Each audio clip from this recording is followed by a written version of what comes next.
It's the morning program. How are you? I'm Rowan Hand. This is Samuel Hoey. He's a sergeant of South Armagh, a good man, and you're very, very welcome. Thank you very much, Rowan. Good to see you, mate. Where are we going today with policing? Oh, you had a good cannabis success, hadn't you? We've had a couple of really good cannabis successes lately within the district. One last Thursday in the Jonesborough area, and one a number of weeks back in the Mullabon area. It's quite a worrying trend for South Armagh. It's something that we've never encountered before. Yeah. And I would appeal to any neighbours who have houses that are rented beside them with occupants that don't be in the house that much.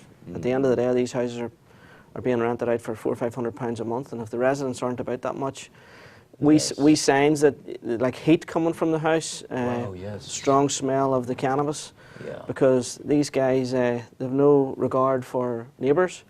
The electrical system is normally rewired, and it's very, very dangerous. But they have to put ventilation in, they have to put stuff in to reduce the heat. It's not just like growing lettuce or definitely tomatoes. not. Definitely not. Precise enough bit of business. Yeah, it definitely is. Yeah. And it's a big money game for the criminals. Yeah. Unfortunately. That's what they're moving into. Yeah. And I've spoke to some of the local councillors in around South Armagh as well as members of the public, and it's very concerning, obviously, with having two sort of pretty big plants, if you understand what I mean, within the one area. So not good. Not good. And the people who suffer at the end of the day are the young people. The young people, yeah. They're there, and that's happening to them. I'm blessed. I've never smoked in my life, and it's a great gift that I have, and it's wonderful. But I mean, I find it despicable, and it's all over the place. Yes. I have very, very, very wise grandchildren. I don't know where they get it from. Obviously, their grandmother, but Michael, when he was out, we'd be out maybe of a weekend somewhere. And he would tell me, he said, this boy came up to me and said, you want to? He said, no, fuck, go away. He would tell him what, and he'd use appropriate, he would chase him to hell. But this is going on all the time, Sam. It is, and you know, they get young people hooked on cannabis, and then it leads on to more dangerous drugs like your legal highs and your ecstasy, and on to heroin. And three children, three girls out of Mercy College in Belfast yesterday, taken ill in school, having dabbled in this rubbish. Yes. And they were taken to hospital by ambulance at lunchtime yesterday, and then they got out yesterday evening. They were discharged, but they were very lucky. Yeah, very, very lucky indeed. So we appeal to you out there, the notion, let's get illegal drugs off the streets in whatever way we can. And there's a simple enough starting way. That's if you know anything, let the authorities know. Let's let the police know. The 101 number. The 101 number, to begin with. If you've any worries about neighbours in relation to anything, not just cannabis. Yeah, drink your coffee, by the way. Not just cannabis. I made him a coffee earlier. So I interrupted you there in the interest of your culinary requirements. We appeal to any strange goings, comings and goings from houses. You know, if people need to report it anonymously, that's fine, or report it through your local councillors. You know, it's a worrying trend for South Armagh, something that we haven't seen a lot of in the last sort of 10 years or so. So it almost suggests new people involved, and people who see an opportunity, and they're going for it. Yeah. But big money, right? Is it big money? Yeah. A wee plant growing there can earn fortunes for people. Because it's continually harvested, so there's not just, they don't just use the plant once, they can use it a number of times, and that puts the value per plant up. You know, so.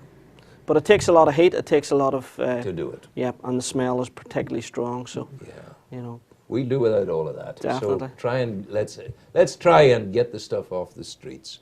We want to talk as well about thefts from vehicles. Yes, coming into the summertime, and we're all out at our local beauty spots, and for example, Slieve Gullion Forest Park over the Easter break there was jam-packed, and we're getting a worrying trend, obviously, this time of year, every year, where they start getting thefts from vehicles. So I would appeal to the community, if your vehicle's sitting in an isolated area, that you leave no valuables, no handbags pushed under seats, no mobile phones lying.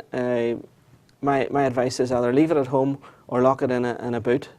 And again, you know, these people, the people that commit these crimes, have actually watched members of the public put their handbag in the boot, getting out of the car and put it in the boot. So my suggestion is put it in the boot before you leave the house. There's a lot to be said for it. And don't leave anything that the criminal can take, because it's not just, you mightn't have a lot in your bag, but it's your windows broken, your paintwork damaged. Absolutely. I would be terribly, terribly concerned if anything happened to paintwork on my Bentley. On your Bentley. Yeah, exactly. Thank you for agreeing with me. It's a Bentley. It's I call it my Mr. Bean mobile, which is all right. You know, if you ever see it going at 70 or 80, stop me and give me a wee ticket. So well, no, you're not driving. I go very slowly, I tell you. But I took my motorcycle license when I was 55. Right. And the wee man who did it down, I was driving a VF 500, a Honda VF 500. Same one as Joey broke the lap record with in the Isle of Man. And then I had a Moto Guzzi Nevada, and I put a sidecar on that. I loved it. You know, did you ever get these police bikes? I have, yeah, I'm a police motorcyclist. Are you? I'm out all regularly. You'll see me out at the events. How's Jim, the lad who broke the leg? He broke his shoulder. His shoulder. How is he back? Back to work, but not in a full range of duty. Said he's not allowed tell to. him I was asking for I will it. do. Jim, the motorcycle cop, we send you regards this morning. We miss you, your smiling face. And whenever it comes along for the children of, you know, Prince and Princess for a day, these children with life limiting sicknesses, you were always there, Jim, on the bike and stopping the traffic to allow the princes and princesses to go by. Very proud of you. Get back soon on the bike. Yeah. I think that's important. That's a good thing. So that's the watching out for that. And also, you know, in hot weather, I think people need to be careful of leaving pets in cars. Yes, definitely. Yeah, that's not a good... And again, swimming in some of the local lakes, for example, the Camlock Lake's well drained at the moment. Obviously for safety reasons. Yeah. But any of the old quarries or anything that we've lost people in the past. Definitely. Out there, out the road to Annalong, I think it was, we lost a couple of people. A rescuer perished, and the person he was going to rescue perished as well.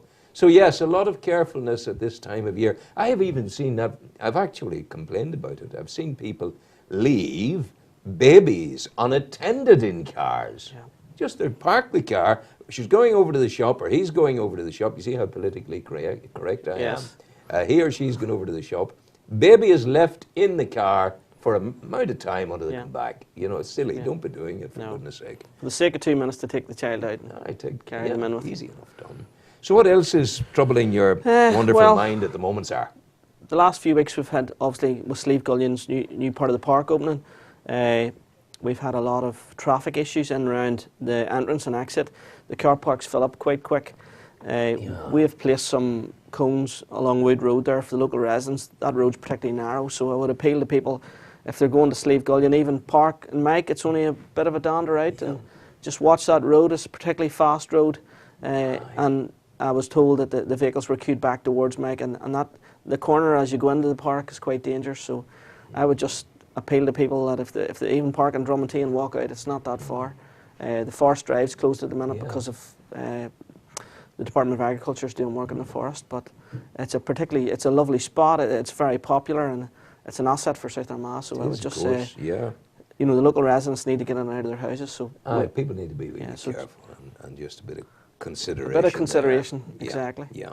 The other thing I would say, Rowan, is this time of year we always get an increase in thefts from sheds over your lawnmowers and your bicycles, and again we're starting to see that. We were lucky enough to catch a guy the other night walking along with a wheelie bin full of stuff that he had taken from a shed. He was walking on the public road with a wheelie bin? Yes, full of... Oh my goodness. So your crew was passing by, they saw it. Yeah. One says to the other, that's funny. Is that the way it works? Yeah, basically. That's a bit funny. Hold on, we'll check him out. Come back. Hello, excuse me. Yeah. Can I help? What do you got? What do you got in the wheelie bin? Yeah. The contents of someone's shed, it was. Or pushing a lawnmower. So I would just appeal, get the sheds locked up and check them regularly, because again, it's this time of year. So just as in winter time, you make sure that your oil tank is locked. Make sure your shed is locked. Definitely. Try and replace some of that stuff. It costs a bob or two, doesn't it? Exactly. Yeah. You know. So what else is happening that we need to be aware of? What about antisocial behaviour and people being nasty to maybe Well, again, that would centre around, we don't have a big amount of it in South Armagh. We're pretty lucky. You're all civil out there, aren't Yeah, you? and Newton Hamilton a wee bit, and Bestbrick a wee bit in around the pond. The worrying thing about the pond is the young ones gather up and there's maybe a few drinks on board. But we've tried to increase our neighbourhood patrols out around the area, and we're pretty lucky. We have a lot of good people in around Bestbrick and the community groups that that are there to support us, and we meet them. We meet them regularly, along with the elected representatives. So I would just appeal to parents that it's summer nights are coming in. Just know where your children are, and very much so. try to keep them out of trouble. Yeah, that's exactly it, because it's a frightening enough task to be raising children Definitely. of a certain age. You think it's bad when they're crying in the pram in your arms, but it only starts when they hit 16. Then you got to worry. Sorry for frightening you. No, there. you're fine. 17. Right, is that us? That's us. Rowan. Yeah, we've done very well. Yep. Well, we'll just, you know what we're going to do? We'll finish our coffee, and let me tell you what you're going to hear now. You have Lorena McKinnott. Now, Lorena McKinnott is, she's a most beautiful Canadian woman, red hair, Irish ancestry. You'd think she was Grace O'Malley, the pirate queen of the west coast of Ireland. She's her parents left Ireland, settled in the north of Canada. Mm-hmm. She's very wonderful as a singer and musician, and she does very. This is off the wall stuff. It's Lorena McKinnott. Grab this. This is good. Marrakesh night market. So maybe we'll get some drugs to hammer people with again there. So we'll have a look. Andrew, let's have Lorena.